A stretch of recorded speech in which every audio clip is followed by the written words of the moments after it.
Let me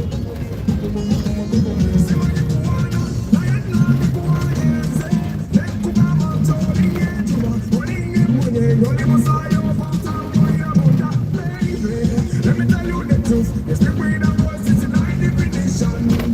Take a picture of you. 3 big glasses, make it animation. Baby girl, you will rock with me.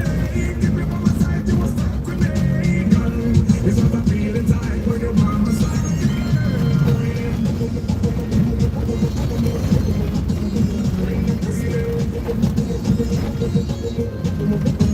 When you touch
Good morning, people.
good morning. This is what we call lateness.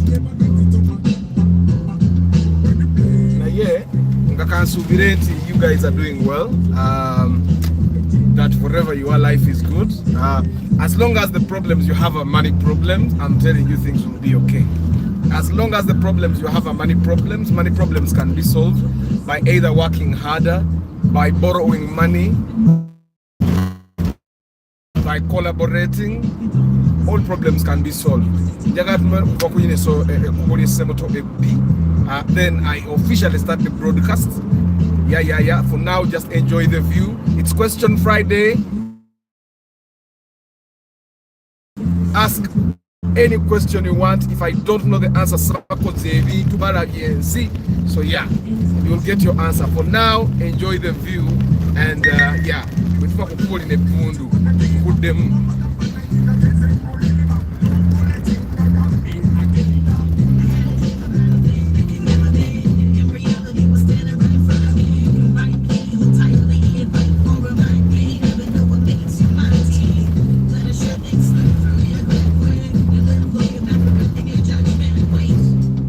I'm right here now.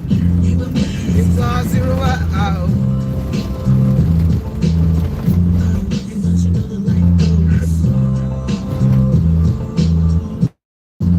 You gotta step into the flow. Sometimes you gotta face it. And it's what you make it.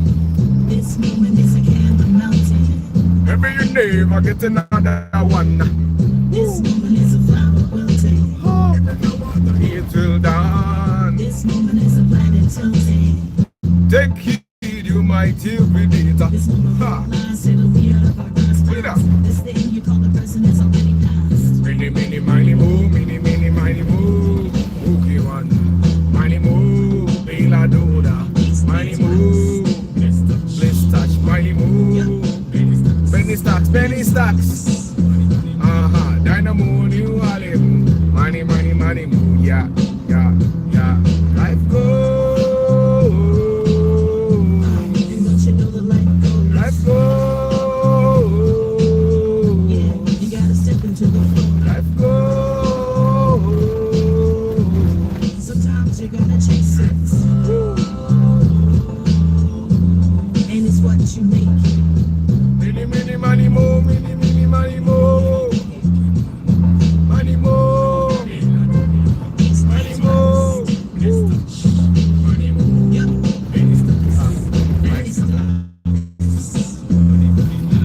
Dynamo.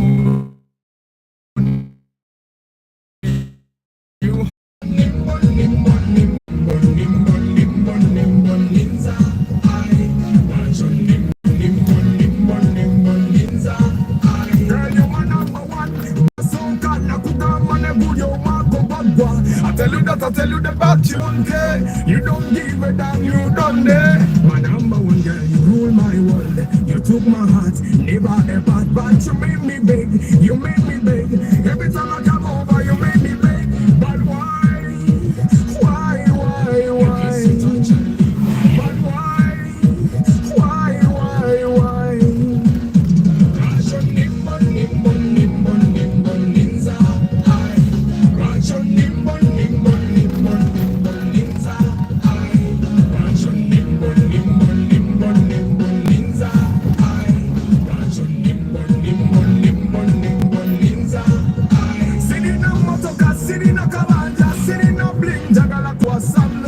Give me some love, be my better half. I promise I will never let you down, my girl. Jewelry, dollar bills, many things don't mean nothing. For as long as you got my heart. Yeah.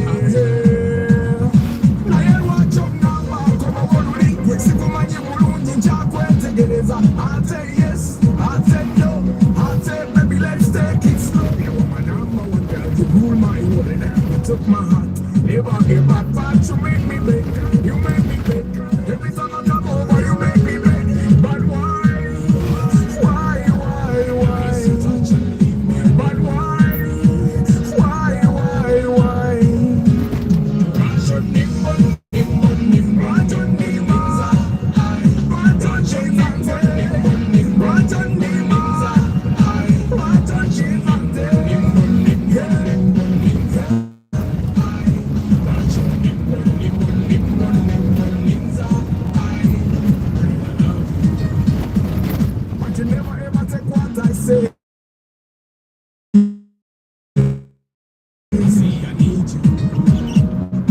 you know what to do every day. Rock my world, it goes all round, around and round.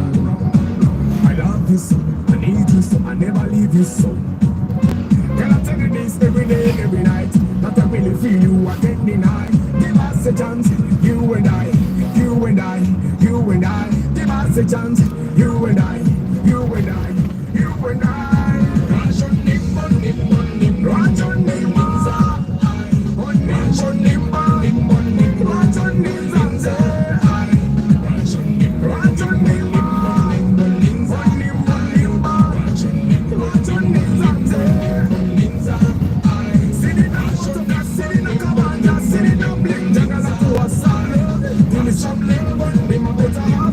I will never let you down, my girl.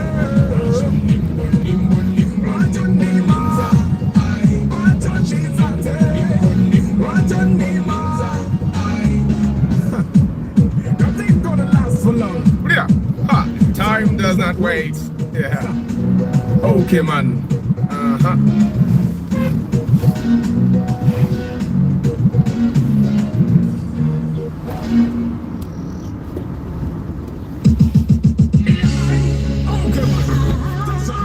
Good morning, guys. It's Question Friday. You can ask any question in Demukuba. I want to get out of this bad road and then I start talking to you guys. Good morning, good morning.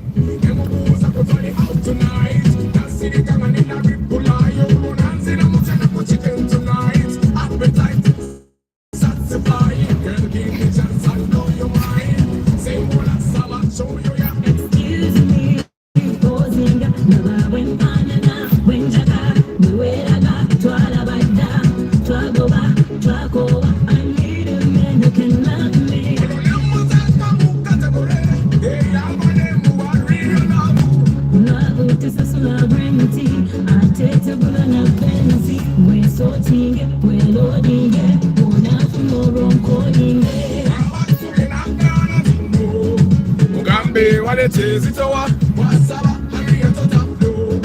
Mugambe walete zitowa no matter what she asked to later I go walete zitowa bana bande mubagala lina do It's not the way, give me what I need, what you need, my body, my looks, speak without them to fire. Girl, you got me feeling I don't have balance, I'm feeling like that. I'm go to all of us in we pulling at them with chupa. I go back, I got an extra man. I got a music in the center, you play your mind. But I got Kanyeva, I was some affair.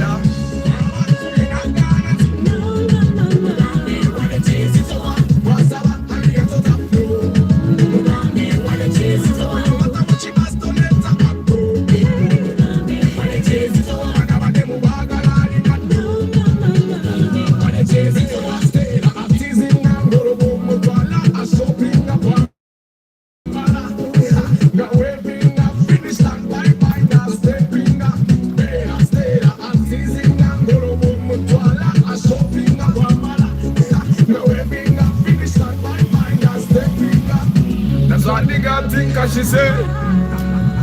She thinks she keep on like knocking up. No, you tell her this. Tell her they wanted to say me.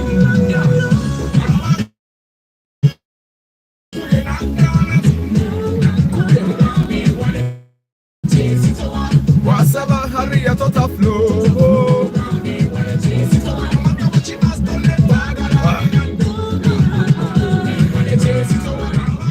Yes. Good morning. Katuze Kukube Edongof. I'm going to answer these questions.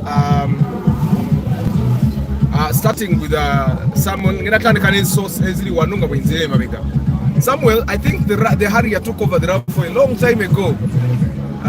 Why? Because the RAV4 is not as comfortable as it should ideally be. The RAV4 is not a comfortable car. The RAV4 was created for off-roading activities. The RAV4 was not created for comfort. The Harrier, on the other hand, is a comfortable car. And majority of Ugandans are city dwellers. They drive in the city. They don't go off-road. They don't even need the car for hard work. So the Harrier does what they need it to do. So and ujakwesanga some of the raffles are much more expensive than the Harriers. If you're selling a Harrier and another person is selling a raffle, the person selling the Harrier will sell before the raffle is sold. People like raffles, but not as much as people like the Harriers. So the resale value for the resale speed for the Kawundo is higher than the resale speed for Natunda. Which take it. Next sentence nyini katesa weno owa Kawundo atunda bay okusinga wa raffle. So that's probably one thing. Those are some of the reasons why the Harrier took over, not has taken over. The Harrier took over a long time ago. Actually, people are just coming back to the raffle. They are just coming back to the raffle, but the Harrier took over a long time ago. Because you can imagine, when the Harrier started taking over, the raffle was still 2 liter. And then the Harrier was already 2.4 and 3 liter. And people were already buying 2.4 and 3 liter Harriers. And they were preferring them to the raffles that were 2 liter. Which take it. So the Harrier took over because of the comfort, because of the prestige, because omuntu wa bulijjo toyina bw'omugamba nti raffle ne Kawundo za bbeeyi emu, toyina bw'okimugamba. So for the people that are buying for the prestige, definitely the Kawundo beats. And that's why the Kawundo is even beating the Kruger. Because yes, the Kruger and the Kawundo and probably the Vanguard are in the same price range. The other cars are even better than the Kawundo. Neku muntu wa bulijjo toyina byogenda mugamba nti Vanguard esinga Kawundo obulungi, toyina bw'omugamba nti Kruger ne Kawundo bye bimu. Okitegeera, the Kawundo just looks more prestigious, so that's why people are buying it. Okitegeera. So and to answer Daniel is asking why are people running away from Matuga because of the ghosts and spirits? Let me tell you one thing, Daniel. Matuga right now is not for the poor people. Matuga is for middle class. Already distance but then after the day worker, I don't know when you started being part of the broadcast. For the people that started on the broadcast when we were still on the Maram Road up there. Now but then after the day worker. So Matuga right now, Matuga as an area is not for poor people. Mazima.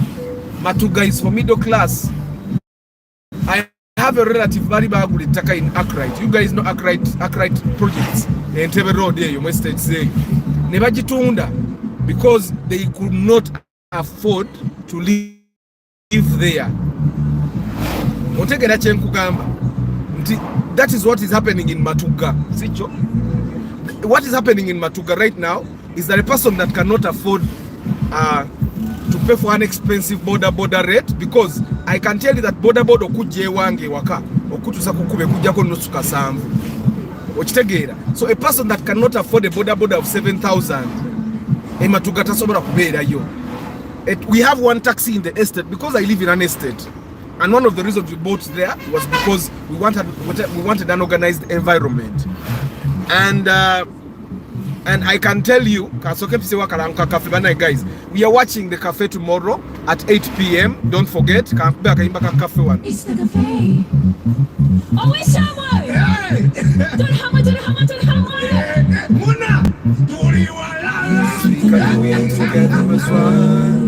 We can do it together as one. Nindebo. Ganoria. Tukorera hamwe.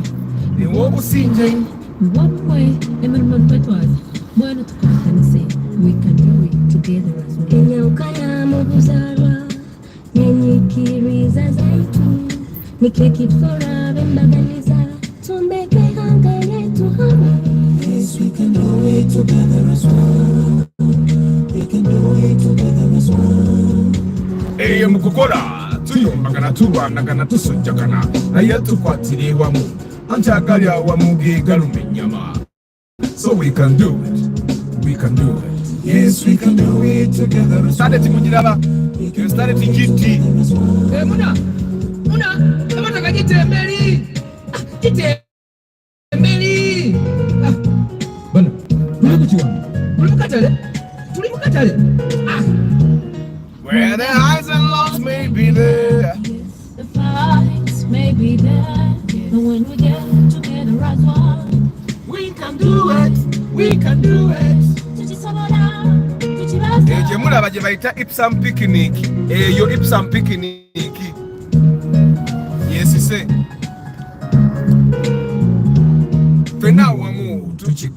So, I'd like to remind you guys, tomorrow we're watching my TV show.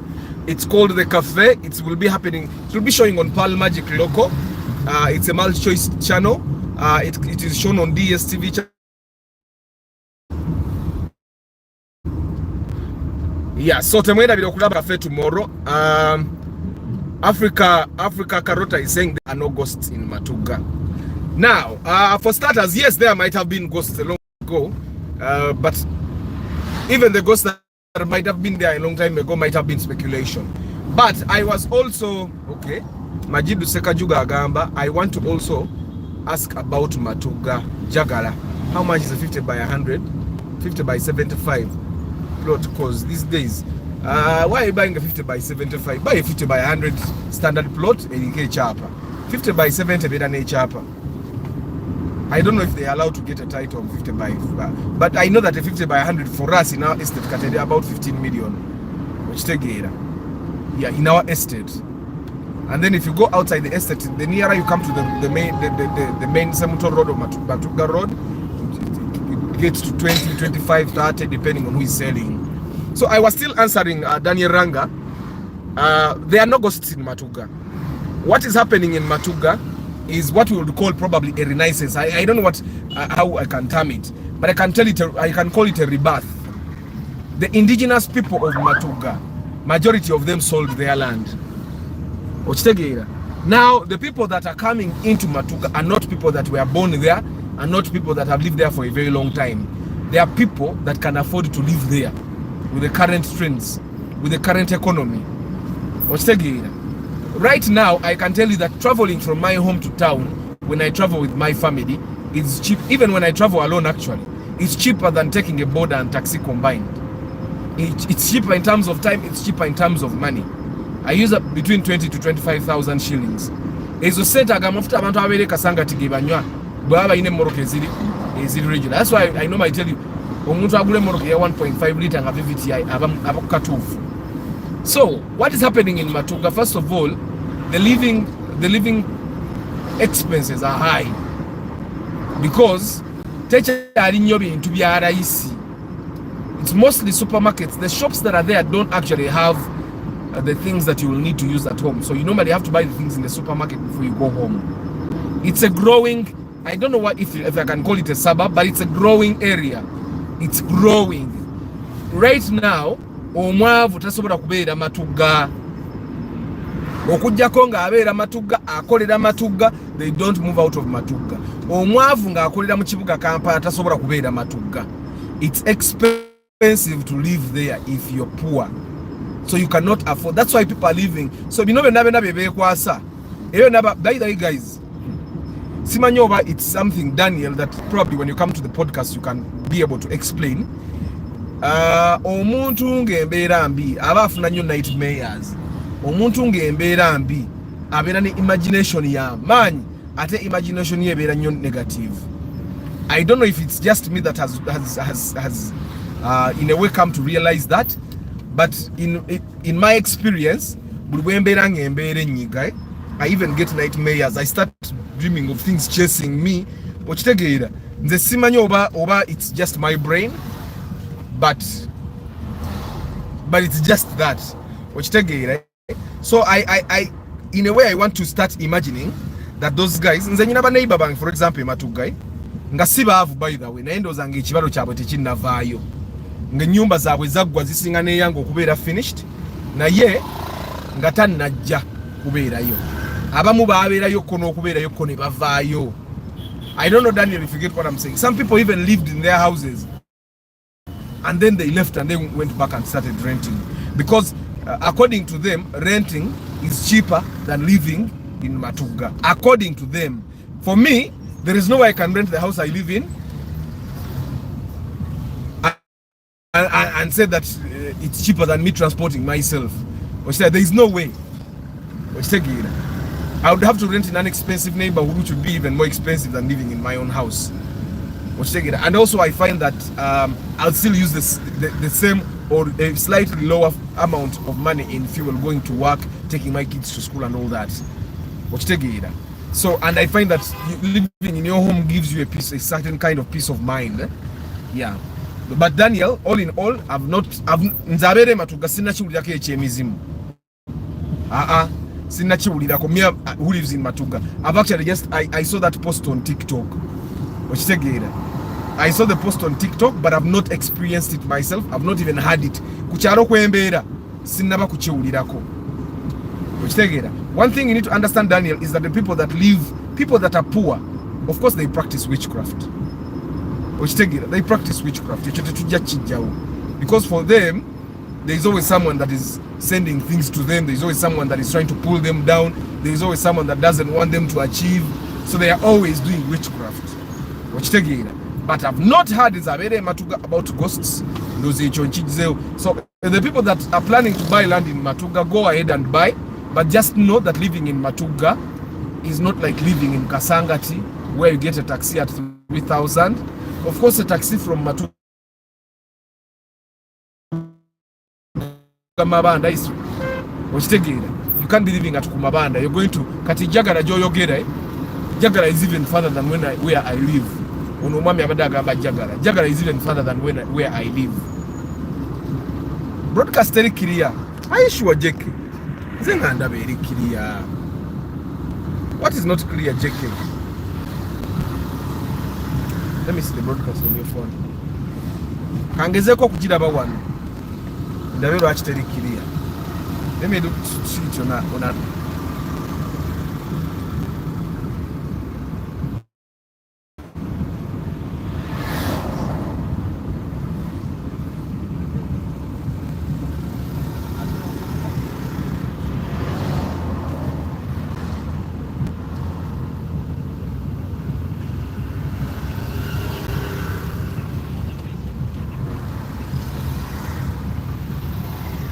the video is too blurry. Let me check it out.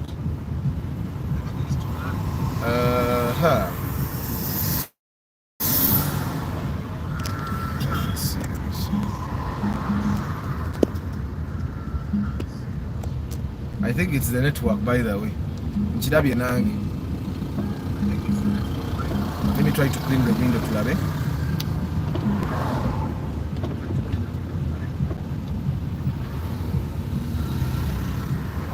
Is that better? JK, is that better on your end?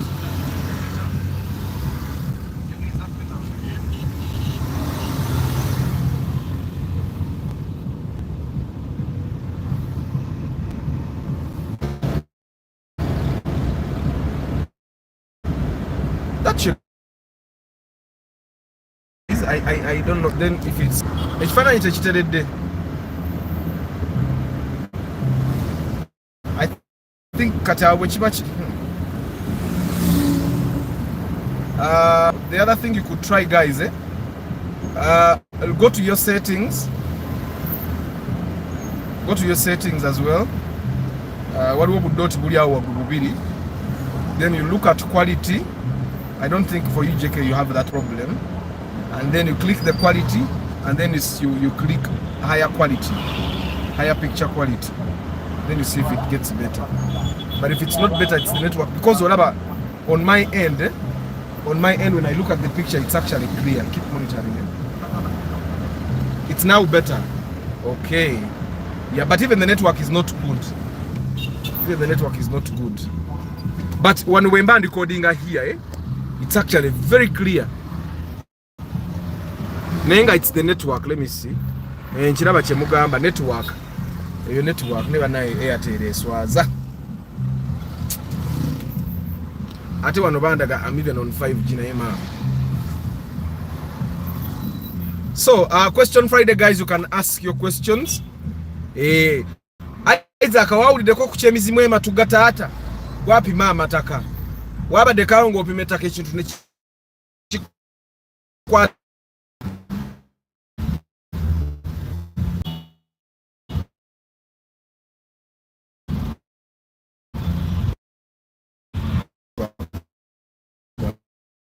was Africa Cup Saidi Mokose.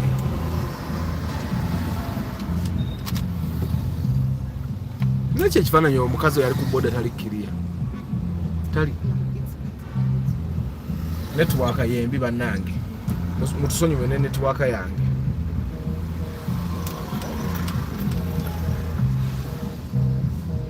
Okay, so question ya Daniel Njaze. Bravo, hi Arthur. I have 15 million. Which car can I get as my first car that consumes less? 15 million is not bad budget. There is a possibility you can get 15 million. 15 million, I think you should try and buy a car at less than 15, like a Spacio old model. There are chances that you can get these cars, Spacio new model, Alex, IST, but as a model kazija kuba mumbera nga si nungi nnyo.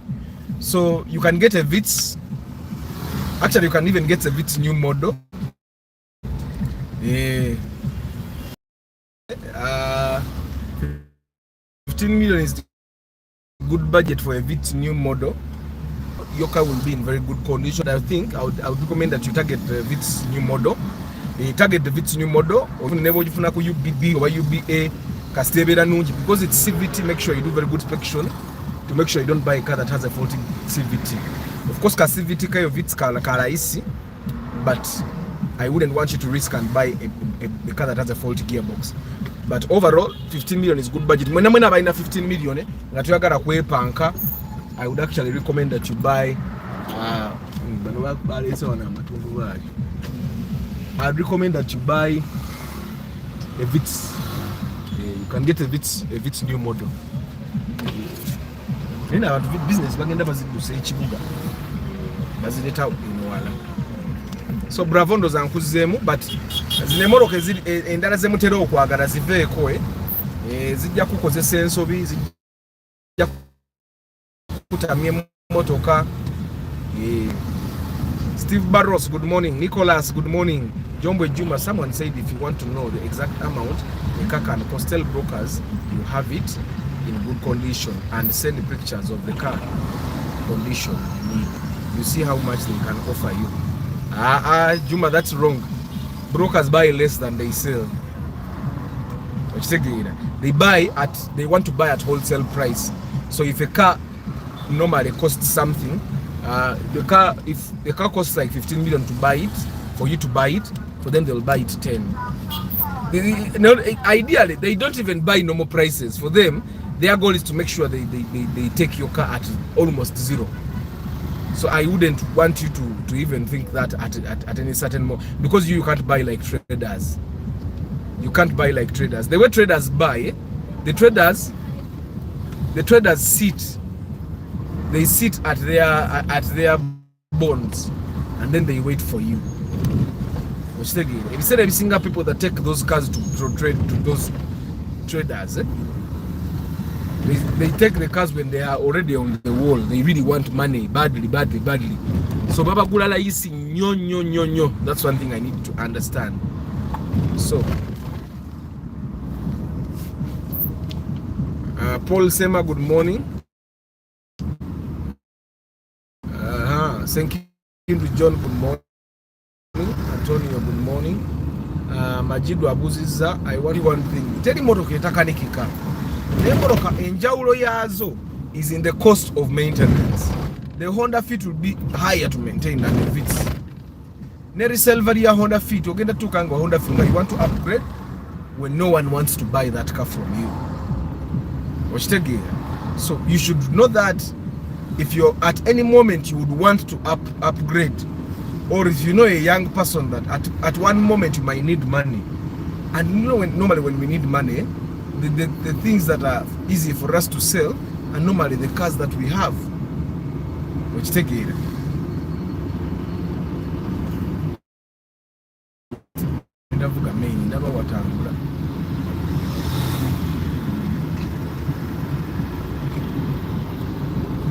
Normally, it's the cars that the cars we have are the things that are easier for us to sell when we are in a tight spot.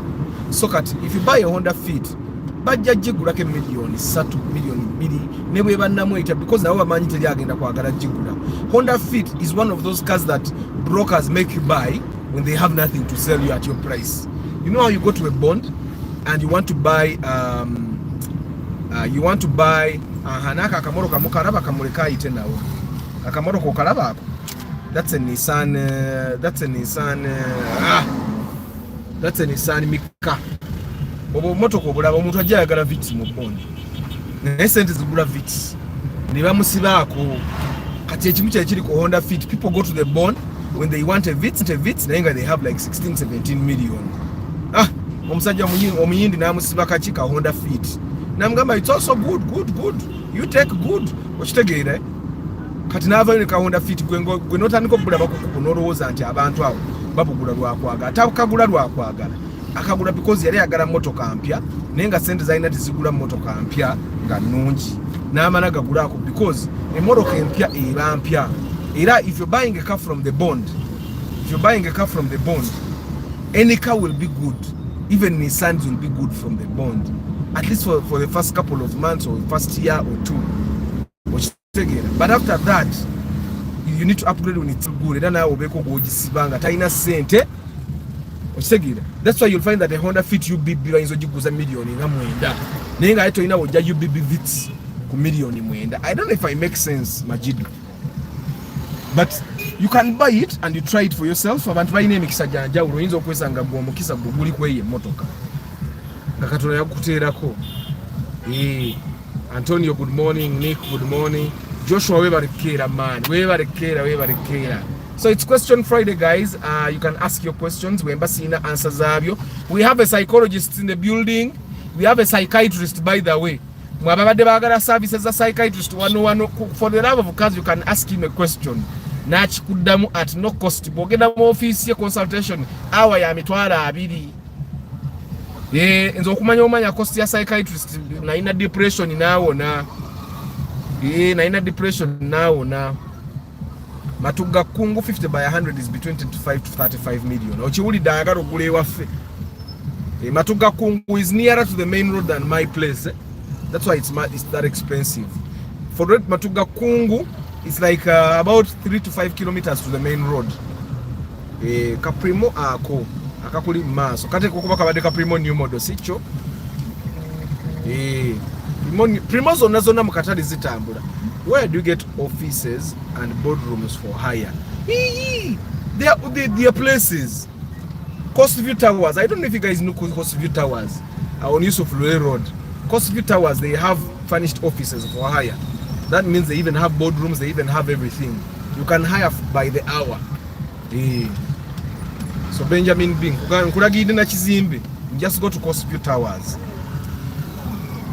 Hi Arthur, which daily income venture can invest money where I can get 100k daily? Is public transport still viable like taxi? Bana imudemu Edward yo na ababuza what business je asobola ku investing amunge mu emitwalo 10 olunaku consistently business chi. Good morning Moses Heath. There is a question in the building, guys. What business can Edward invest in? Mwasobola okujja a minimum of 100,000 daily without stress. Mumubulire sente zalina okuinvestinga. Morning alone.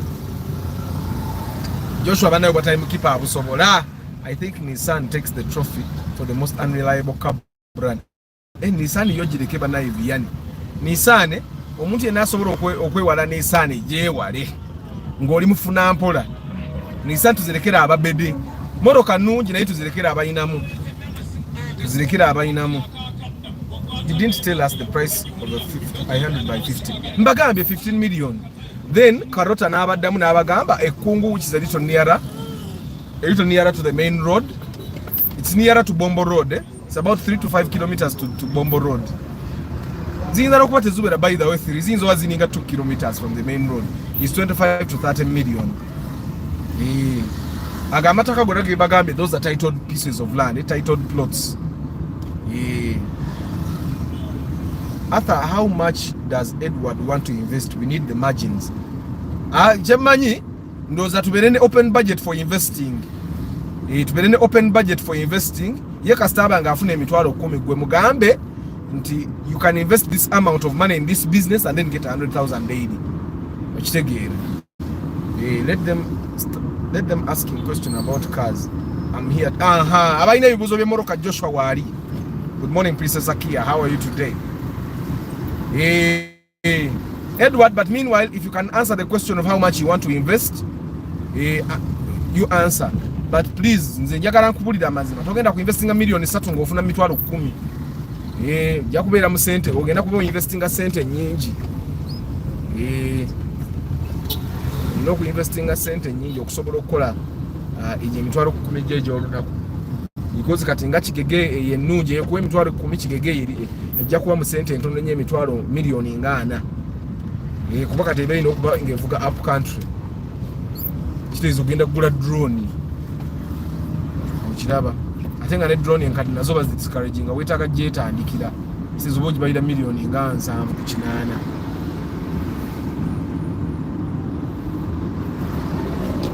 Yeah. Question Friday, guys. Question Friday. You can ask your questions. We have a psychiatrist in the building. Yakudamu ebibuzo byo ebyasa era ngenda muleta ku podcast mwe. Che bibuzo. Lwaki bobera mbizibu olota nnyo nightmares. Lwaki bobera mbizibu ebintu bikugoba ekiro. Lwaki bobera nga obwavu bukulu mulabe bisikirize. Me, I've realized it. Embera bwebera mbi nfuna nnyo nightmares. Bwembera I'm worried about business. Nfuna nnyo nightmares. Okitegera bwe nkola show n'ensala. Nfuna nnyo nightmares. Obulamu tebuba bulungi. Lwaki wakabwe tubate tulina sente zile mama abani tuyomba nnyo. Because wabate wali sente nze mkimudu kyange mbasagana kummanyira. Bwe mbasina sente ayinza n'okumpa ennyama ne mubuuza twagiguziza ki. Kwe gamba lwaki. Daniel ngenda bikubuza nga tuli ku podcast. Naye nga meanwhile you can ask him questions here. Wano tumufuna n'atuddamu ebibuuzo byaffe kubwerere. We have a surveyor as well. Isaac Luirika is a surveyor. We have an engineer, mechanical engineer atakanika motoka. Azimba ziri eri egundi zetulaba mu filmu z'abaswazi nigezo zirigeze zibeera mu ocean yezo. Byabeeramu ebyo byakola byazimba. Tulina Joshua abagambye ebibuzo byonna eby'emmoroka kati mumubuuze. Tulinawo deep in coffee, anything to deal with coffee. Mubuuze ebibuuzo ajja biddamu. Edward ayagala ku investing 100 to 150 million. Naita ayagala rentals. Oh, Edward nze I would actually advise ogende mugundi muroji oba guest house. Ezo sure deal kastofu na location yenungi ezo sure deal. Burumu 10 karumu kakuwa mutwalo nakuje mitwalo 10. Kati bobokoze burumu nga 15 amanaging n'omugambo obutano bubonze njagala burumu bwange 10 buli naku stop manja. Muri burumu obutano bwe obo muwako rumu 3 buli lunaku ebbiri zimaintaining ekifo. Hi Arthur, Honda Fit evuga Uber. Waliwo kyaliwa nga ayagala ovugira mu Uber. Naye nange Sega Jugo. Uber is about minimizing costs. How are you going to minimize costs in the Honda Fit? Bwoba ogenda vuga Uber mugule moroka eziri common enyangu z'oku maintaininga Vitz, Raum, Spacio, Fielder, Wish, Corolla. Ontegeera bannange never underestimate the power of a common car. There is a reason why that car is common. Yeah, there is a reason why that car is common, but a good guest house will cost more than that budget. Jeke toli Kampala abana bazimba guest house emiliyoni 3 ne batandikirawo okuziryamu. Because abantu abagenda mu guest house naddala guest house katugeze ey'omutwalo. Kati gwe jeke guest house yogerako ya uptown ey'ekira. Guest house ezikola sente ziri eyo. Okola guest house nga n'aba boda bagendayo. Guest house abana ababoda gye bagenda eba ya mutwalo teyeetaaga bingi. Otekamu akatanda kafuuti 3 ku mukaaga.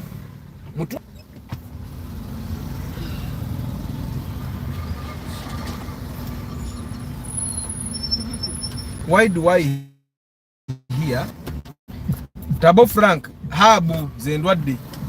Oyinza okuba olinako habu emwenfu. Habu ne bwebeera emu esobola okukumalako emirembe. Wheel hubs are very dangerous. Ekumalako emirembe oyinza okuloza emmoloka egenda kubuuka mu engine. Those must be your wheel hubs. It's clear. Bangambe ekifaananyi kiri clear naawe. It must have been the network. Engeri enkuba gye yatonyeemu eteeka okuba ebadde network. Good morning Abe, good morning Bernard.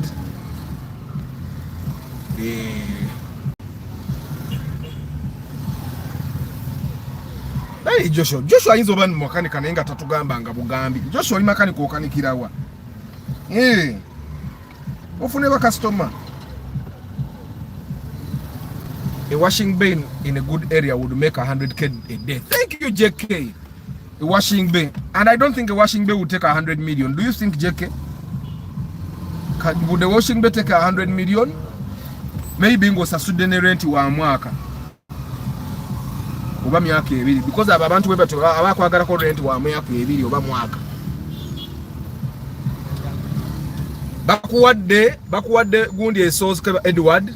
Washing bay will make you 100k a day. Ate washing bay is not a permanent thing.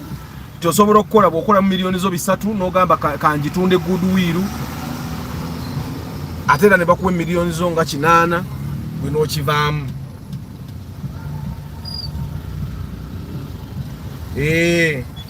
Question Friday, guys. Question Friday. Question Friday.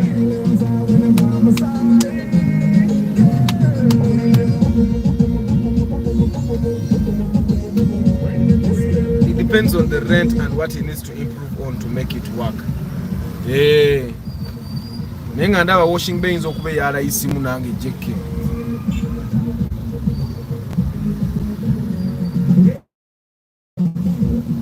Joshua bakuzeemu.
Okay. Edward bagambye ekirala kula eka enakukuba Matuga ya milioni 8 otunde ploti zo mpola mpola za milioni 2.25.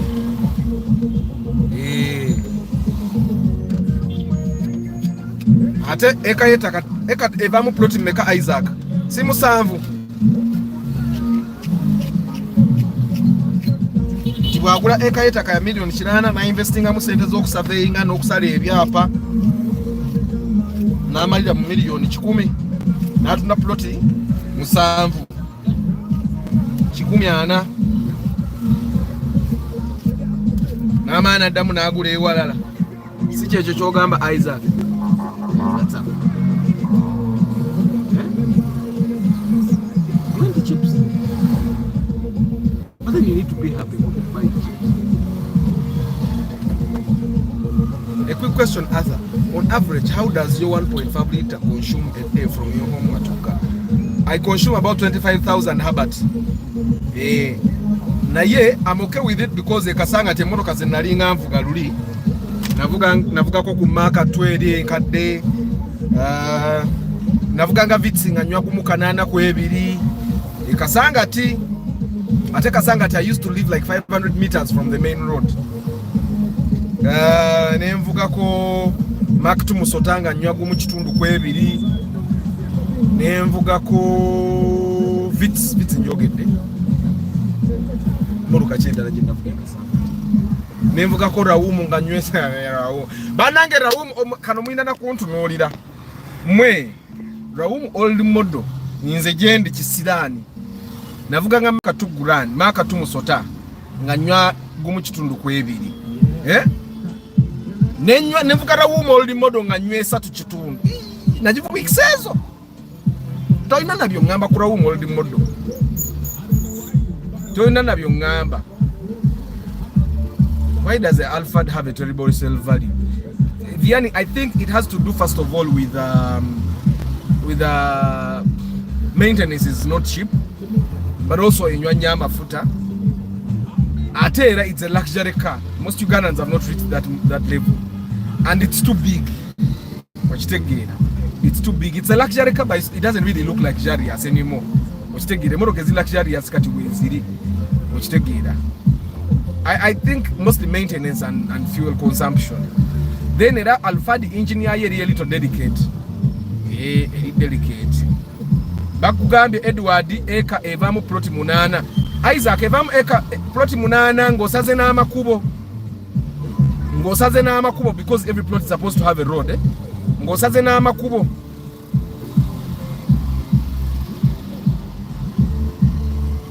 Habert ate ne bwe nalina eringi nenkadde era bwe zina consuminganga 25 because nywa lita 2 kitundu okujja nenywa lita 2 kitundu okuddayo okitegeera lita ya 15 okitegeera kitegeeza bwe mba nywa lita 2 ze 15 gwe mutwalo gumu mu 100 bw'ogattako ekitundu gye mitwalo gumu muno nga 15 nga 12 n'omutwalo gumu 25 gye mitwalo 2 n'ekitundu kitanze mbala liters. I'm selling my plot located in the estate along Hoima, in an estate along Hoima Road, Kobero, 50 by 100 with a title 15 million. Muchiwide banange. Aha, Jimmy yayizo okuwandika enamba y'essimu mugirabye. Enamba y'essimu ya Jimmy atunda plot eri 0775 240120. Ataregedde bwe bagisoma. Mulabye enamba z'essimu mugendo ziwandikanga mu comment section. An acre is 7 plots. You have to have some land for roads. Jeke wundi Isaac akugamba surveyor byalimu agambe ploti 8 nga n'amakubo gasaze. Nga n'amakubo gasaze ploti 8. Athara wumiyo wakyusaako fuel sensor oba. Nedde yange sira wumu. Nedde rira wumu ekizibu kyali kya yingini tekyali sensor. Ebyo nanda bikola sensa biki n'entama yali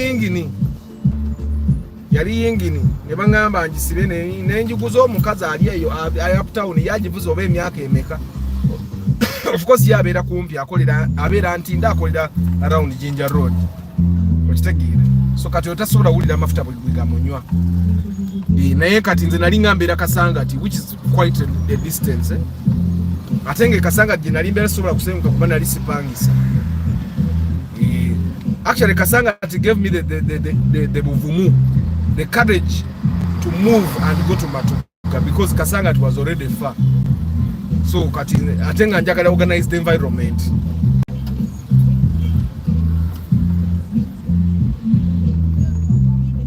Kanso ngenda kinoonya.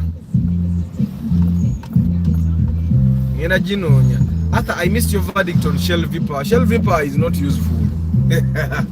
Sagara Muita useless, but it's not as useful as we want it to be. Why? My conclusion is simple. Shell Viper is ideally supposed to give me performance. What? Performance and bagamano gamanti yalwamu mu engine. Nzete yalwamu. When your fuel safe, liter in terms of 13 to 15 kilometers. However, when I took Viper, the liter took me 12 kilometers. So I find that nze nsinga kubala efficiency because one thing I know is that all our engines are old. omukadde ne bw'omuwa multivitamin omugongo gujja kweweta. So those are our engines. I find that fuel save is okay. Then ekirala V-Power is mostly for performance cars. Abagavuga rally bichi fete tuvuga rally. So we don't really need those we don't really need performance fuels. Memory card is in this instead. I love Forester 2014, but you always scare me when you talk about its engine. According to me, I love the SUV and it's what I can afford because it's 2 liter. Subaru CMB, you just have to know it at the back of your mind that Subaru tebajivuga na malala. Wade ya malala. Subaru tebajirinya linyajiro resinga. Subaru teyetaga. It doesn't need a reason for the engine to blow. It can blow out of the blue. You just have to know it at the back of your mind. It's delicate, but it's a good car.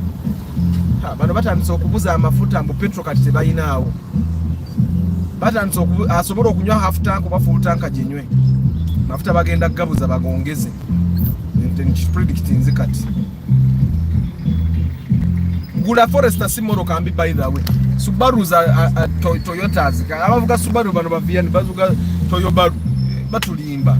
After how much is the Primo 1.8 new engine? Which Primo? Old model, new model? Because old model you buy $1 million in gas satu. Those are those are nene piano you buy the cheshimo. Is buy $1 million in satu you engine. Cancel can only question you. Cancel Patrick with fuel economy. If I'm to fly 280 kilometers a week, which vehicle is that? Gule in Morokanga sisi rukumbi tano. Yeah, gule Morokanga sisi rukumbi tano to be safe. Don't buy a car that is beyond. Don't buy a car that is beyond 1.5. And there are plenty of cars. There are plenty of cars that are. Today I may have a chance to test drive a 0 mileage car. I'll be telling you, I may have a chance to test drive a 0 mileage car that is 1.5 liter. Uboina mwaka sente ko milioni 8 15. I may be recommending a car for you. Mwabaina sente. Kumana chibanyi wali wa ababidi. Kapse wa karango. Tomorrow at 8 p.m. on a channel called Pearl Magic Loco. Yeah, a channel called Pearl Magic Loco. It's on DSTV and Go TV. On DSTV it's channel 142. On Go TV it's channel 302. Ngenda kubandaga show yange bagiyita The Cafe. The Cafe is my show. Je twali tukola ko this time when I see stable ngambaga man shooting. That's the show I was shooting. So it shows every Saturday at 8 p.m. Anyway, theme song yayo. It's the cafe. Oh, it's somewhere. Hey! To the hammer. Muna!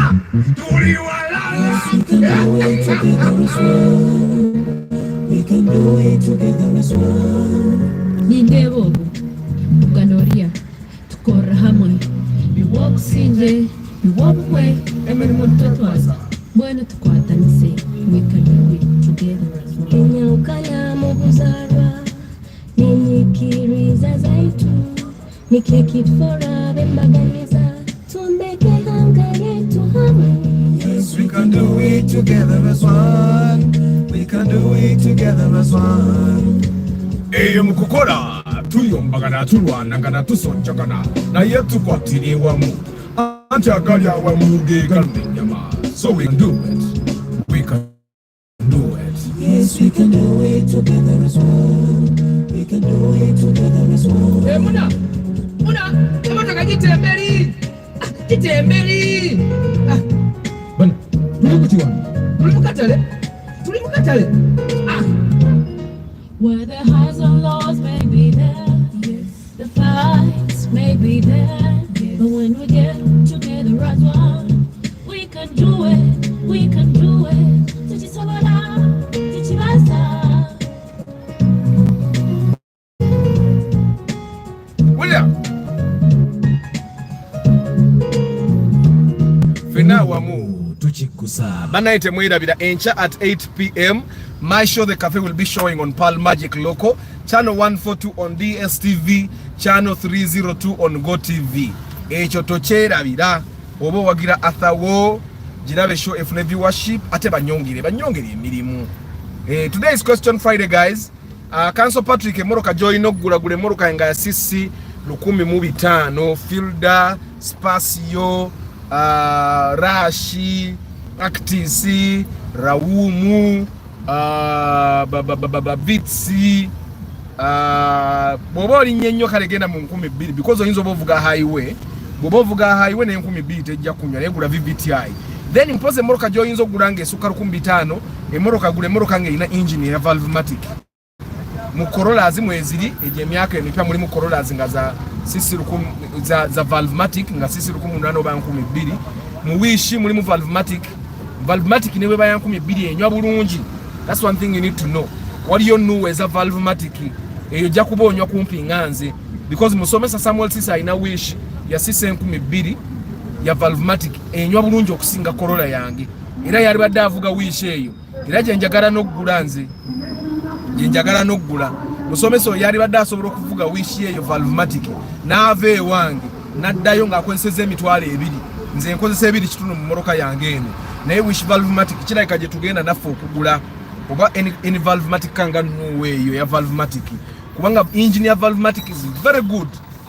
So bw'oba ogenda gula emoroka nga ya Valvematic nga kasente weekali ne bw'ogula 2,000 teyina buzibu okitegeera naye tosukka 2,000. But I would actually advise you council kuba nkimanyi council sente ozirina genda mu bondi ogule moroka ya Valvematic nga osobola okugula nuwe eyo because abaloya mbamanyi mwagala nnyo prestige mwagala nnyo ebyakabi kati genda ogule nuwe ya Valvematic oba Wish ya Valvematic. Wish ya Valvematic kirabika bulungi but ate beeyi emu ne nuwa ya Valvematic kati aguze nuwa ya Valvematic aba asinga okitegeera kuba zinywa bulungi ezo moroka zinywa bulungi n'okusinga eno Corolla yange wadde ntono. It's a very improved technology. Asa Matuga and Manyangwa Gayaza, which is far. Matuga is Matuga boba mu center. Matuga and Manyangwa are the same. However, bobo ingira munda nganze Manyangwa is nearer. However, Matuga has more organized places, living places than Manyangwa. Manyangwa is not as organized as Matuga. That's one thing I know. But we try to know we to take a family. We were mostly looking for an organized environment, an environment that where you want your child to grow up from. Tewajja kubaawo bantu bawemula tewajja kubaayo bantu bazimba mitima okitegeera an environment that challenges you kuba nekyo nakyo kintu kikulu okitegeera. And when I looked at all places, the place I could afford was Matuga okitegeera. Ewalayo ne wali badde environment challenging nga Kira Namugongo nga wabeyi baba. Gayaza road ali kumpi. Gayaza road ali kumpi naye ebife bisinga tebijja ku challenginga. Atebijja. Okujja ngo oyagala bwagazi kubeera kumpi. Ne bwo oyagala obeera mu kifo nga the challenge itself will push you to develop yourself. Matuga might give you more options. Matuga might give you more options than Gayaza road.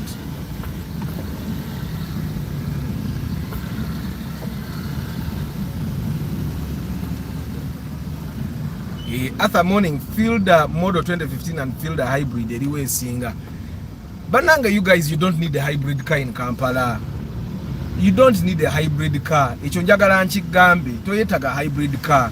Emoroka ezina Valvematic zimala. Valvematic technology is very good. Valvematic technology akumala tewetaga moroka ya hybrid. Ekyo nkigamba. You don't need a hybrid car. You don't. Anangere ko ngene gula side mirror bagikonye atsidda mujisi bana misumali ngenda gula side mirror Antonio mpulidde ngenda gula side mirror olwaleero luno ekiba kibe faida ya idai ngenda gula side mirror empya olwaleero luno banange you people, you don't need a hybrid car in Kampala. You don't.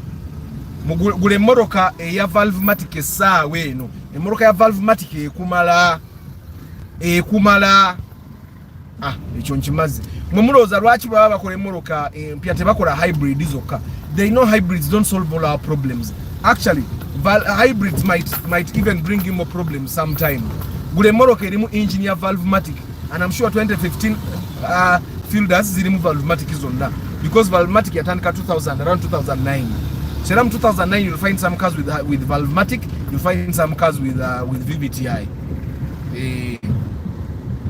After my comment, Karim, sikuzemu kweli. Ngenda jinonya.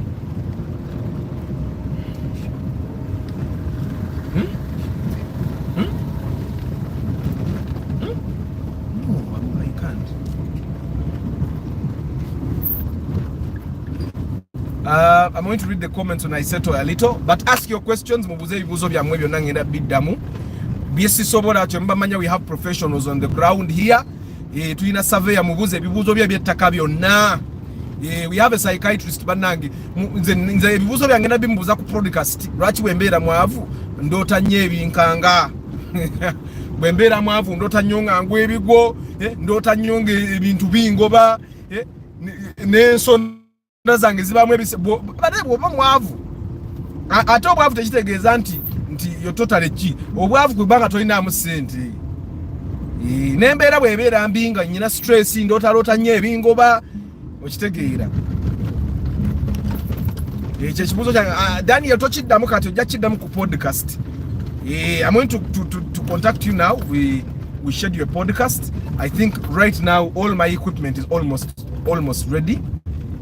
Equipment wange naina ali in place, so we shall be recording podcasts on tegenda kubanga live tujaji recording anga. We shall be recording the podcasts on Thursdays and Fridays. Thursdays and Fridays we will be recording podcasts. Then they will always be live on Saturday. Saturday over Friday evening. Podcast videos again. I'm going to read your comments, guys. Let me just settle. We can't read comments when we are driving. It's not even ethical. It's not even ethical. So we just drive and also show you the road and you enjoy. Yeah.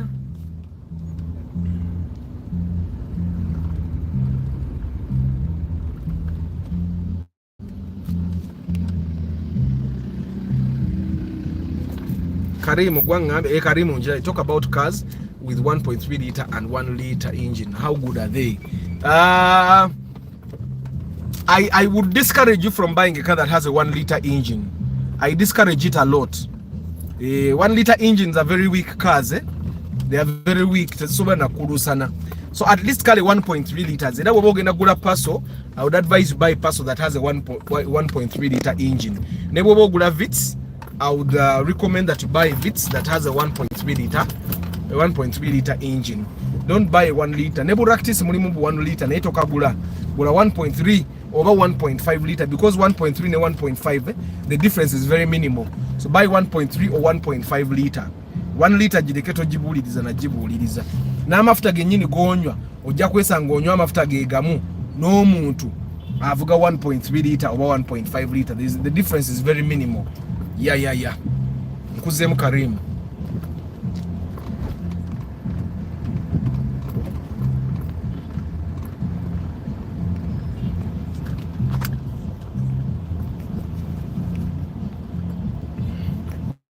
Abani ayebase. Abani yebase. Mumulabye.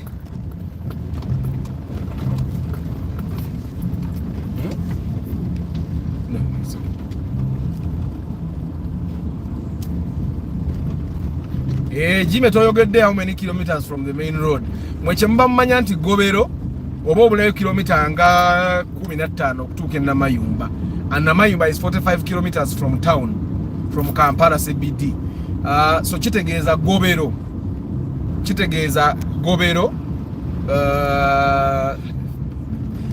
Gobero is about 30 kilometers from town, from Kampala. Kati ababulya kilometers from the road. Jeke tukola 6 meters on roads.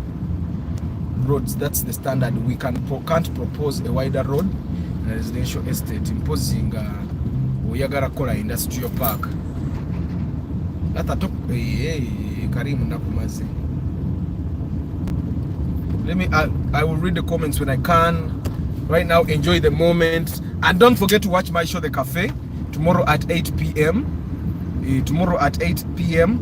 my show The Cafe will be showing on Pearl Magic Loco, channel 302 on GoTV, channel 142 on DSTV. Antonio lero ngula side mirror empya ez'emmotoka eno olwaleero luno ekijja kijje ngula side mirror empya kapyata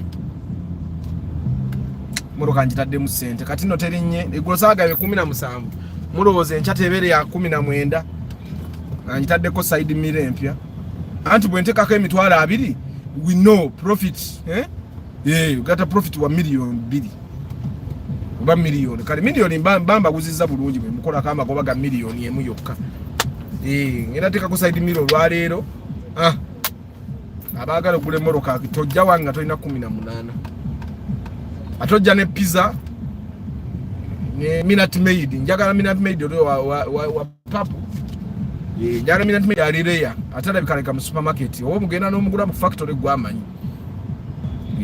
naye naawe weereetere pizza ne minute maid bw'ojja saagala kunsabiriza ndye pizza ne minute maid nga bonjogereza bambi Arthur kankuwa obusente buno million 18 butwala obusente bwange ndabo bambutwala obusente obwo butwala kijja kusinzira ku bungomi bwa pizza mwaba muje muyita pitisa bweneeba ewooma I might consider taking your small money but otherwise we know that this Corolla is a fighter. Lero kampite mukana akakuba abataxi kibatero yitamu ndabe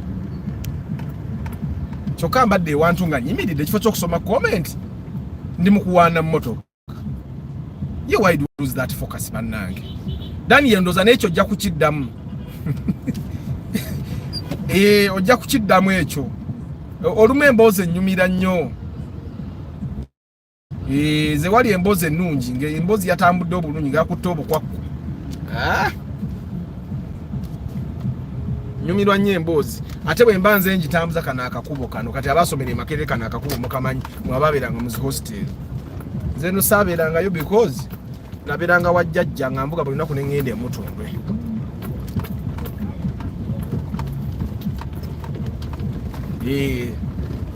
naye nazimbayo obulumu bwange bubiri nga bwembeeramu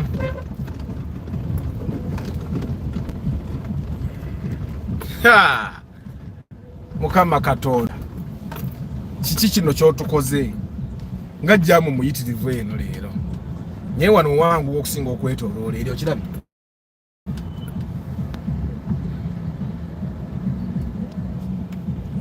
Isaac agambye deep in coffee at 21 million if 100 by 100 feet plot will not be near the road. If it is, it won't be titled. Arthur Subaru Impreza erieta ku fuel consumption ka Impreza kanywa bulungi kubaka sisi 15 kamodoka kalungi nyina bachali banga basatu babulina bawoomerwa of course tekali comfortable Corolla yange eri comfortable kasinga nenga tekanywa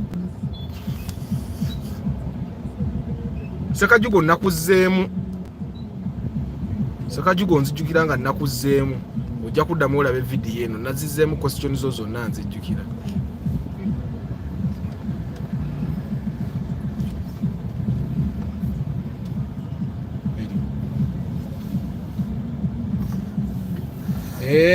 njirabe gyesazeemu sometime back I heard you say that if a VVTI engine bwekwatibwamu gula ndala kyogamba if you redo the engine eya VVTI teba nnungi gula engine nawe someone is going to charge you 1 million to overhaul that VVTI engine. That VVTI engine will cost you 2.2 mathematics gula engine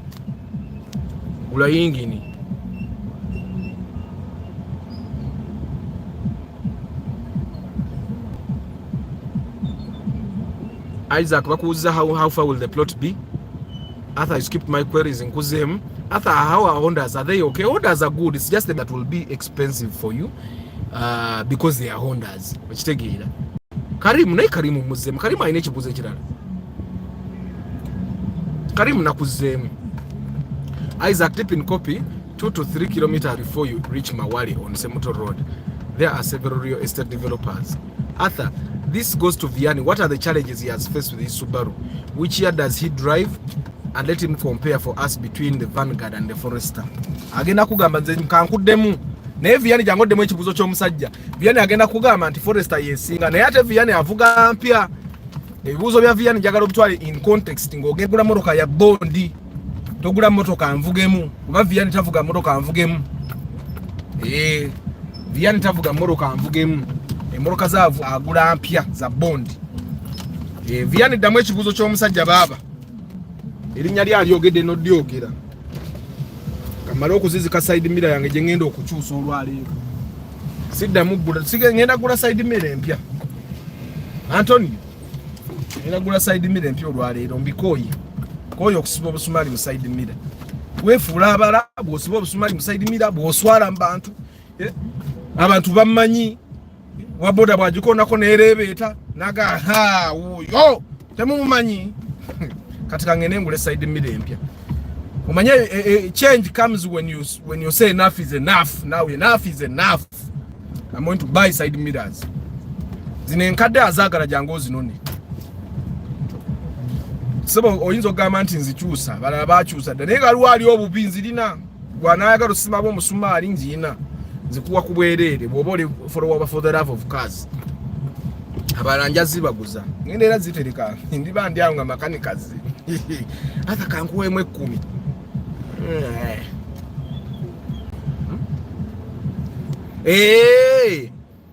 kandabe bana Vianney jangoddemu ekibuuzo ky'omusajja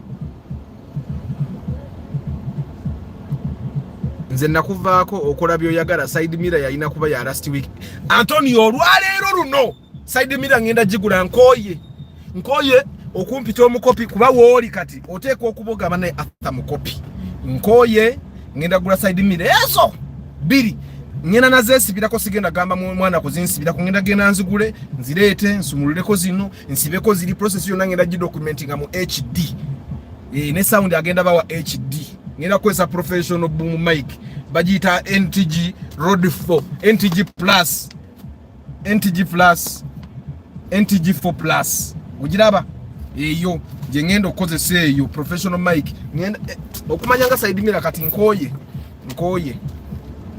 kansome comment kuba kati umanye emboze enyuma tuyinza okubeera muri haso ali ku dynamo nga tuli hasinga nga director yasinga okupushinga embozi abane bakutundira bati baga director oyina okubanga directing ebintu kati tutambule nenga director ali mu mbozi nze nsobola okunyumya embwa ne yesigama ennyama nga tegiraba mu makulu ng'embozi enyumye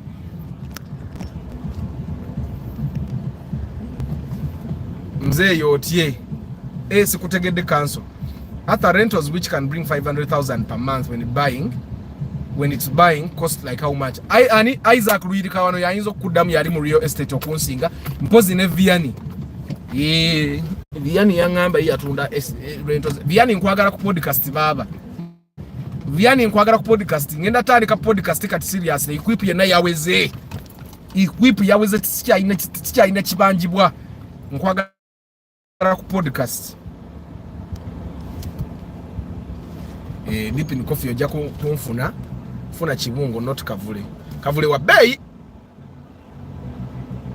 akazungu akawulidde Antonio ethico Antonio gwanzi jja kumulaba katonziza mu mbozi ate onziza mu mbozi ekifo ky'okusoma comment z'abantu oli mukunziza mu mbozi you're not a very good influence omwavu lumbe teba akwagala omwavu tayoya omwavu takuza birthday omwavu lukyolo tadoba kafenyere bugalya bisi man I understand when you talk about being broke or poor. Good morning network mujirayo wetagala mbozi ekwache network ya Airtel ombinyi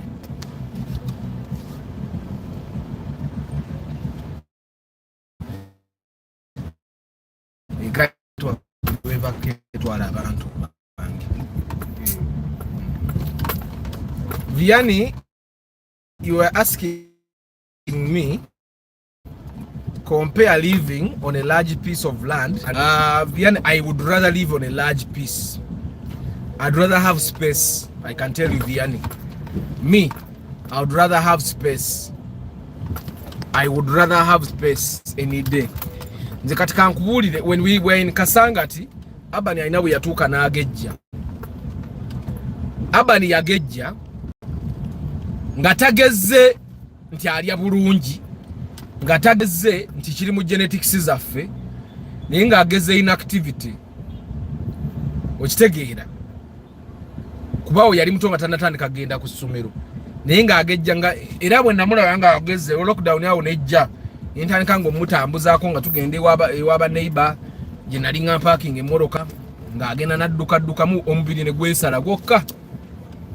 So me, I would rather it's living in a spacious home. It's good, but there is something about a spacious home. You have a lot of air to breathe. Your kids can play. Kanzabana abange basobola okuddukira mu nnyumba mu corridor mokka. Nadduka n'atuuya n'asamba omupiira. Okitegeera. You cannot compare it to a small place. Kati ekirala Vianney lwaki nkugamba nti ewange nyina peace nyingi. I cannot rent the house I'm living in now. Sisobola girentinga. Ni ate njibeera mu yangi. Okitegeera? Era banaye bonojja ku podcast. Kubanga by the way abatamanyi Vianney bwana abajja ku podcast, I will even advertise it. Vianney ye muntu atakiririza mu kuzimba, atakiririza mu kubeera, yakiririza mu capital wa business all. Paka ngomaze gaggawala nnyo. Okitegeera? Ye kyakiririzaamu ye ng'omuntu. But I can tell you Vianney, I find that the mortgage I'm paying right now is living in an incomplete house. Nti enyumba gyembeeramu omuntu bwaba akugizimba omulundi gumu. Okitegeera? Eba ya bbeeyi nnyo. Naye bw'ogenda bw'ofuna ya 2 n'oteekako, bw'ofuna 10 n'oteekayo, bw'ofuna zino okitegeera? And I think that's how most Ugandans end up owning homes. Nti bw'afuna emitwalo 5 ng'agenda asasula cement ku hardware. Kati agenda okugimaliriza n'alabika ng'omugagga ennyo. Naye ng'ate ennyumba ye yasonda nsonde. Okitegeera? But anyway, Vianney, me I find that living in a large space gives you much peace. It gives your kids a lot because kati mwababeera mu kibuga n'ali awawa n'omwana wo okuzanya, you have to go and hire space. Okitegeera? Because we mubeera ate moroka ziparkinze wansi abaana bwe banaasamba omupiira bajja kwasa endabirwamu. Okitegeera? Nze abaana abange actually ne mu estate mwennyini amakubo gali very safe. Temuli adduka mmotoka, temuli ki. Okitegeera? It's very very safe. So me, I would not choose to live in town, close to town. Okujja kwa close to town, still I'm living in an environment that is as organized as the one I'm living in. Okitegeera? Kachitegeeza mbanyi nagenda nga kirange eyo Namugongo izo plot zeyo muzimanye ebbeeyi yazo. Okitegeera?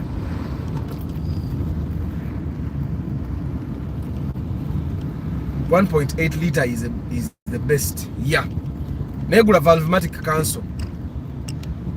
As I said, by next year that Corolla will be 30 million mulinde. Atajja tuka sagala mumpite muntu mubi. Sagala mumpite muntu mubi ngenda kuba nze njagaliza abantu. Sigenda kusuka milioni 2. Sijja kusuka milioni 2. Ebisigadde kati nja kuba nkuterako extras. Ngenda kuba banyagisamu na Android radio. Banyagisamu na Android radio. Yagisamu bakati gwagendo jigula ina ajagalo jepikira. Ngenda kuteramu an Android radio, nkutereko reverse camera, ngukuda reverse. Ngendo kole moroka eno. Era abani bwe munaba temujiguza babani bajja jivuganga bajigendera mu ku campus. Bwe naba sibatute Australia. Bana abasomedde Kampala wano bajja jivuga. Naye ate tekingana bwe mbankoza akasente kanginga nganjagala bavuge vintage ogibaterako kubakati abana bagenda Australia nga bavuga na mukadde eno bibabo mu Australia bagikirizayo. Nojibutwalire moroka yabe bagenda bajivuge nga bebalina vintage. Anti yabane moroka 2 gumu ku ngudo zo Australia. But when ate basomedde Australia nga basomedde wano ku universities za wano baba ni bajja jivuganga. Kati njite amenities zenteka mu moroka eno za aba abani. Bebajja okubanga bebalina moroka enkadde bwe basomedde Makerere bebajja okubayo ne moroka enkadde Makerere. Nga twasomanga ne guy bamuyitanga Matayo.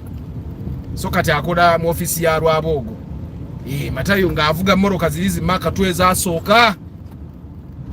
Era bwe ya upgrade nga yagula Mark 2 musota. Of course kati musajja mugagga muvunda avuga Land Cruiser. Na ye yali ngaavuga eri Mark 2 zili ezasooka.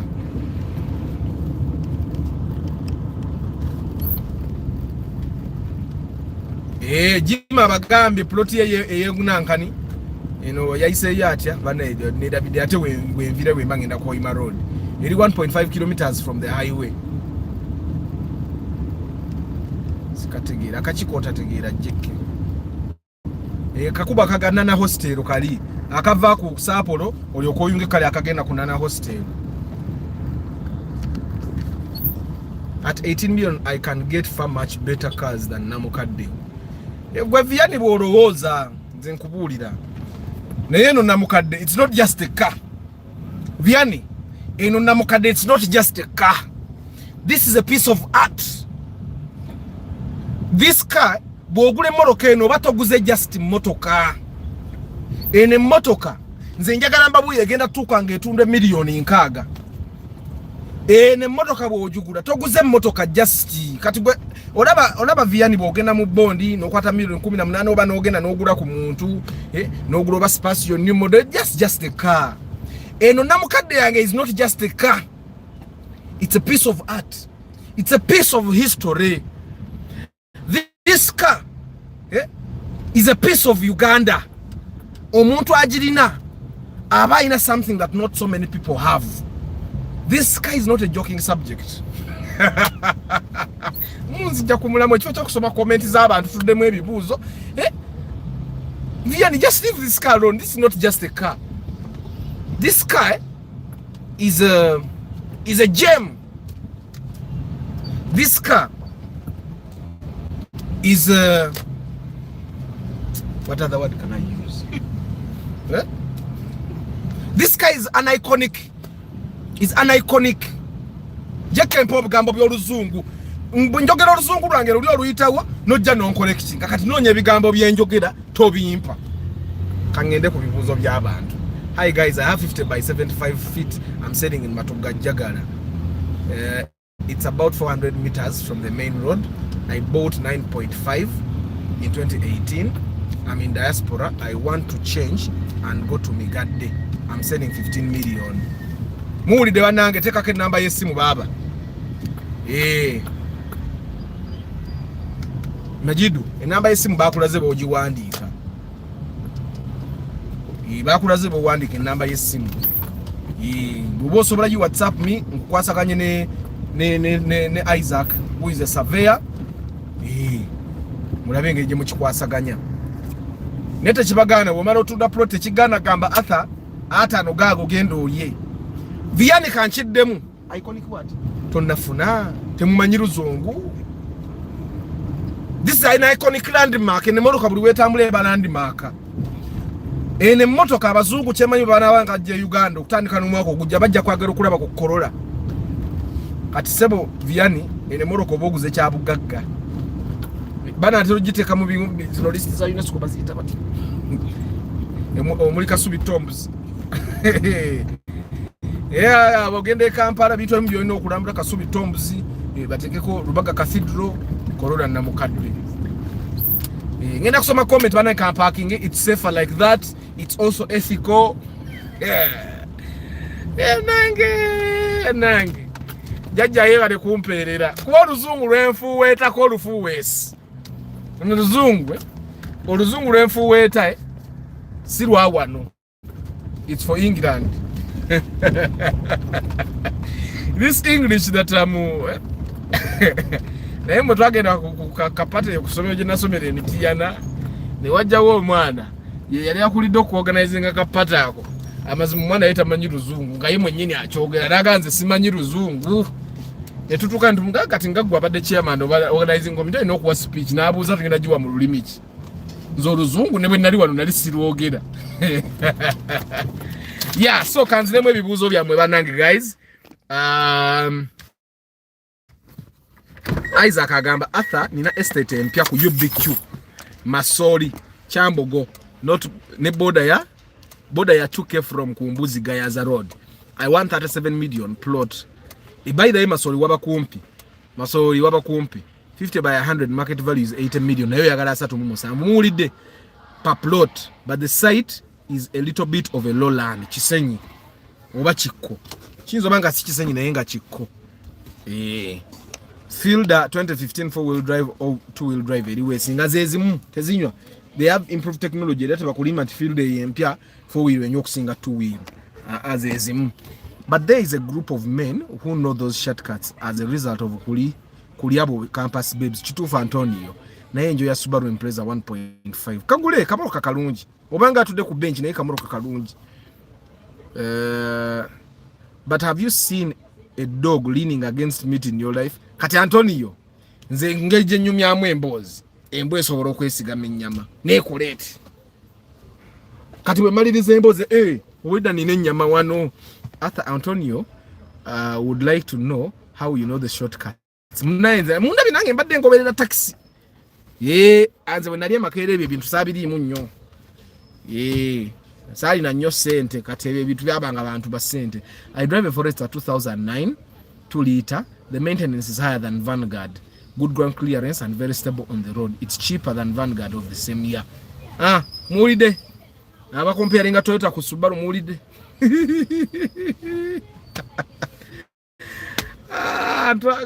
Vianney alabika bulijjo atugamba Subaru is better than Toyota nga kyayogerako bbeeyi. Nkulinze ku podcast musajja gwe.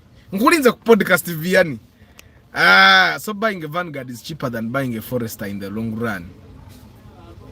Buying a Vanguard is definitely cheaper in the long run. Arthur, can I get a car at 15 million without going to the garage first?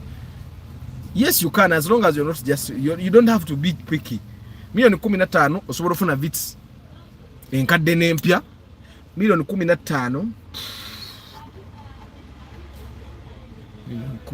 osobola ofuna RAV4 empya n'enkadde. Milioni 15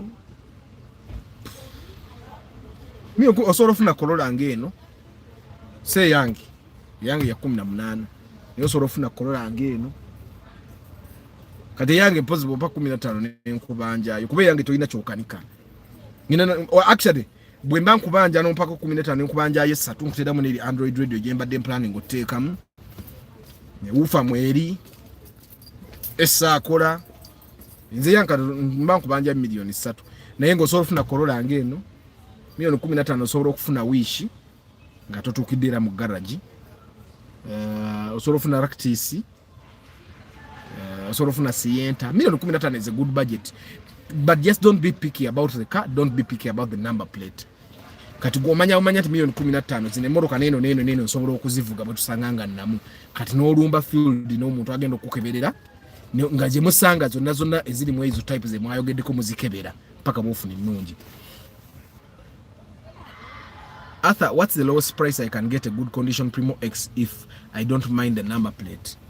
But a million nga 18 ge mazima. 18. It depends on one's circumstances. I use real estate to keep my money. I don't do any business in Uganda.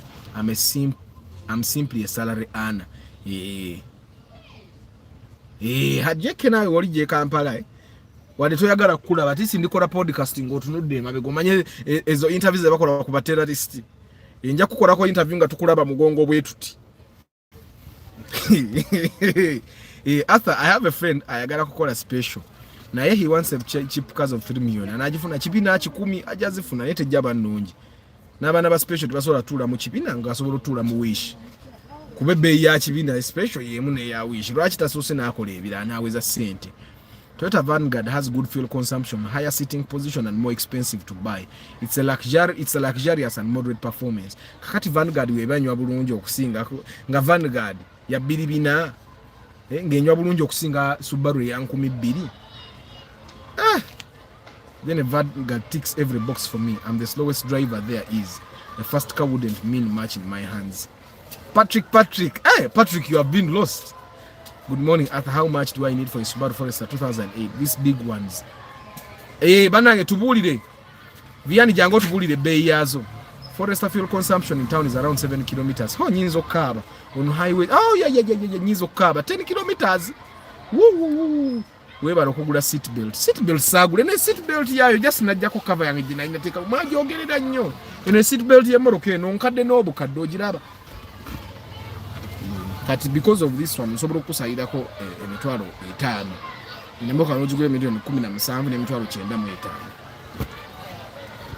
but Corolla n'abakoba let me hope I can get at 15 osobola okufuna si yange tojja nga tugenda okukola pre-purchase special nga athanguze iyo eyanga Antonio mpozi bompako 15 nkubanje ye 3 okitegeera Peter neyanziza nnyo Anthony omuntu yenna ayagala okugula Corolla yange ng'olina milioni 15 tukkiriziganye nja kubanjayo milioni 3 oba ompaamu ettaka ompeeko milioni 10 ompeemu ne ploti ya milioni 10 nze siina buzibu abayindi gye bali abaagala okumpa amamotoka amapya naye kati nze okuwa emmotoka yange mba nkuwadde a piece of history in Uganda mba nkuwadde a piece of Uganda actually mba nkuwadde muze motoka eno ebintu bye mba nkuwadde bingi don't you see mba nkuwadde emmotoka y'abatabani bange ey'okuvuga ku campus kati yongera gisako side mirror empya when you replace the engine should you adjust the mileage nedda just replace the engine gwamanya nti emmotoka yo mpya kati nze understand ne engine empya kati eri gyogenda okugula ku milioni 15 ne engine tebaataddemu mpya ekiraba ate emmotoka ya manual. Do you know what it means to be manual? Do you know what it neyo tuveyo omunsi nja kumulamwa. Today is question Friday naye ngenda basibula because I have to get ready for an activity right now and it's baba baka nsoma amanya mbasibule Joshua Mugalasi webalekera nnyo bana mu liking blog temwirabira encha kamba kunya kayimba ka cafe nga sina basibwa encha on Pal Magic Loco channel 302 on Go TV, channel 142 on DSTV. The cafe will be showing at 8 p.m. Sawa bili ezechiro kamba kubira kayimba ka cafe banagi mpise wa kalango Jombe Juma Senkindu George John Prose Bravo kayimba ka cafe kako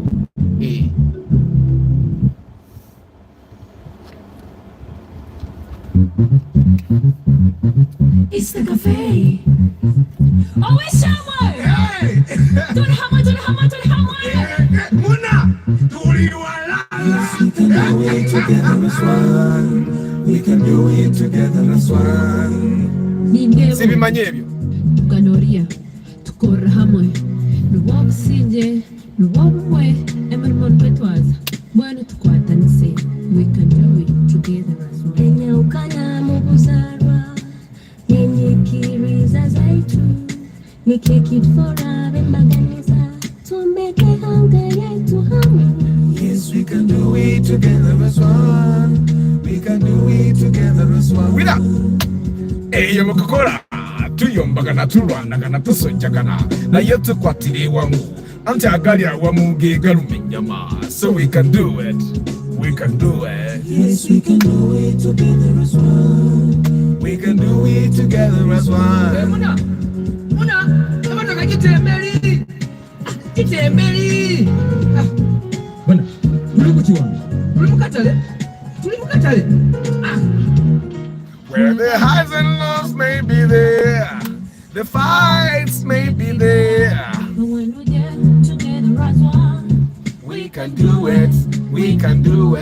Tuchisobola tuchibasa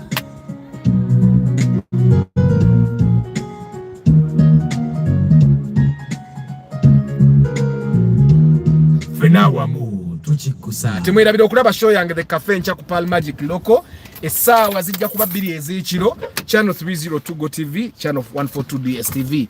Jombwe Juma, Prosi Bravo, Paul Sema, Stephen Barungi, live broadcast yencha ya saa 10 dakika 15. Steve Barros, Juko Nicholas, Daniel Ranga, Derek Lule, Richard Nabong, Samuel Sisye, Charles Nkugwa, Africa Karota, Majidu Sekajugo, Harbat, yes, Saidi Mkose, Kanso Patrick Asiku, Hashim, Luidika Isaac, JK of course, Vianney, Dises, Deepin Kofi, Kaida Moses, Seth Kagaba, Benjamin B, Kaida Moses, Kamia Edward, Moses Heath, Nsereko Alon, Antonio, Wafula Patrick,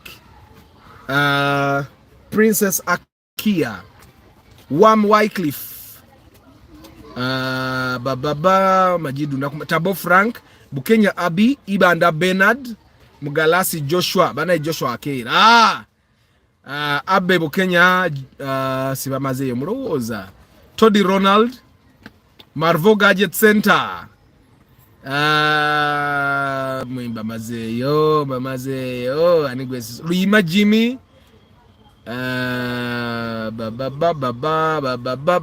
mwebale kubeerako Kayira Moses mbamazeeyo Karim Princess Akia nakumaze Derek Lule Martha yonna gy'oli Emma yonna gy'oli mbatumidde nammwe kimanyi muli mukamu oli eyo banange mwekamba mazeeyo enkya saa 10:15 is live broadcast ate temwirabya kusaba bii tugende ku Pearl Magic Loco tulabe show yange The Cafe Water aye apuli